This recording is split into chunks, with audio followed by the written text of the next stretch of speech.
bersamamu dan bersama rohmu. Inilah Injil suci menurut Lukas. Dimuliakanlah Tuhan.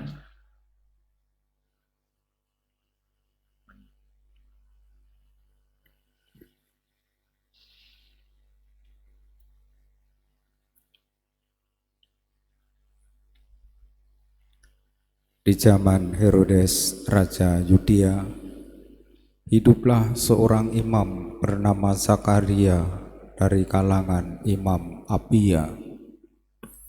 Istrinya juga berasal dari keturunan Harun, namanya Elisabet. Keduanya hidup benar di hadapan Allah dan hidup menurut segala perintah serta ketetapan dengan tidak bercacat. Tetapi mereka tidak mempunyai anak, sebab Elisabet itu mandul dan keduanya telah lanjut usia. Sekali peristiwa, waktu tiba giliran kelompoknya, Zakaria melakukan tugas sebagai imam di hadapan Allah. Sebab ketika diundi sebagaimana lazimnya untuk menentukan imam yang bertugas, dialah yang ditunjuk untuk masuk ke dalam bait Allah dan membakar ukupan di situ. Pada saat pembakaran ukupan itu, seluruh umat berkumpul di luar dan sembahyang. Maka tampaklah kepada Zakaria seorang malaikat Tuhan berdiri di sebelah kanan mezbah pembakaran ukupan. Melihat kejadian itu, Zakaria terkejut dan menjadi sangat takut. Tetapi malaikat itu berkata kepadanya, "Jangan takut, hai Zakaria, sebab doamu telah dikabulkan. Elisabet istrimu akan melahirkan seorang anak laki-laki bagimu, dan haruslah engkau menamai dia Yohanes. Engkau akan bersukacita dan bergembira, bahkan banyak orang akan bersukacita atas kelahirannya, sebab ia akan besar di hadapan Tuhan, dan ia tidak akan minum anggur atau minuman keras. Ia akan penuh Roh Kudus mulai dari rahim ibunya. Ia akan membuat banyak orang Israel berbalik kepada Tuhan Allah mereka, dan ia akan berjalan mendahului Tuhan dalam roh dan kuasa Elia untuk membuat hati para bapa berbalik kepada anak-anaknya, dan hati orang-orang durhaka kepada pikiran orang-orang benar.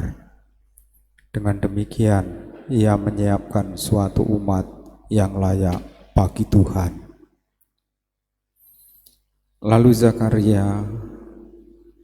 Lalu kata Zakaria kepada malaikat itu, "Bagaimana aku tahu bahwa hal ini akan terjadi, sebab aku sudah tua dan istriku pun sudah lanjut umurnya?" Jawab malaikat itu kepadanya, "Akulah Gabriel yang melayani Allah. Aku telah diutus untuk berbicara dengan engkau dan untuk menyampaikan kabar baik ini kepadamu. Sesungguhnya engkau akan menjadi bisu dan tidak dapat berkata-kata sampai pada hari semuanya itu terjadi, karena engkau tidak percaya akan perkataanku yang pada waktunya akan terbukti kebenarannya." Sementara itu, orang banyak menanti-nantikan Zakaria. Mereka begitu heran karena ia begitu lama berada dalam bait Allah. Ketika ia keluar dan tak dapat berkata-kata kepada mereka, mengertilah mereka bahwa ia telah melihat suatu penglihatan dalam bait suci. Lalu Zakaria memberi isyarat kepada mereka, sebab ia telah bisu. Ketika selesai masa tugasnya, ia pulang ke rumah. Tak lama kemudian mengandunglah Elisabet istrinya, dan selama 5 bulan ia tidak menampakkan diri. Katanya, Inilah suatu perbuatan Tuhan bagiku. Sekarang Ia berkenan menghapuskan aibku di depan orang. Demikianlah sabda Tuhan. Terpujilah Kristus.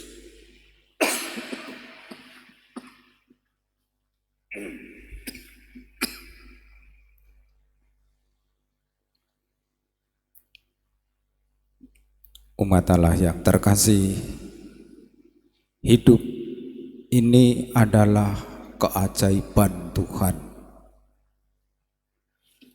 Teristimewa kelahiran seorang anak adalah keajaiban bagi sebuah keluarga. Lebih teristimewa lagi dalam sharing pasutri, salah satu hal yang paling membahagiakan adalah kelahiran anak pertama. Semua kagum, heran, bahagia atas kelahiran anak pertama mereka. Tetapi sesungguhnya setiap kelahiran adalah keajaiban. Kelahiran Simson juga keajaiban dari Tuhan. Kelahiran Yohanes Pembaptis juga sebuah keajaiban dari Tuhan. Dan sesungguhnya kelahiran kita masing-masing ini juga sebuah keajaiban dari Tuhan.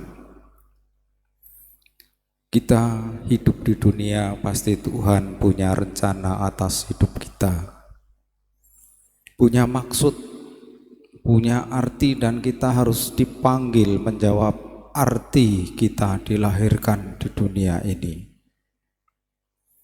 Agar kita mengerti kehendak Tuhan, mari kita merawat dalam hati kita rasa kagum, merawat keajaiban atas hidup kita dan seluruh alam semesta, supaya kita terus merasa dilahirkan, supaya kita menjadi manusia baru.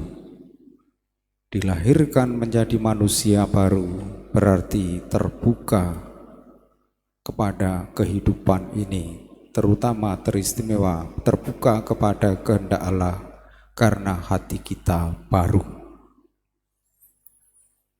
Semoga dalam menyongsong kelahiran Yesus Sang Penyelamat, kita mengalami keajaiban dalam hidup dan mempunyai sukacita dalam perayaan Natal nanti dan hari-hari hidup kita.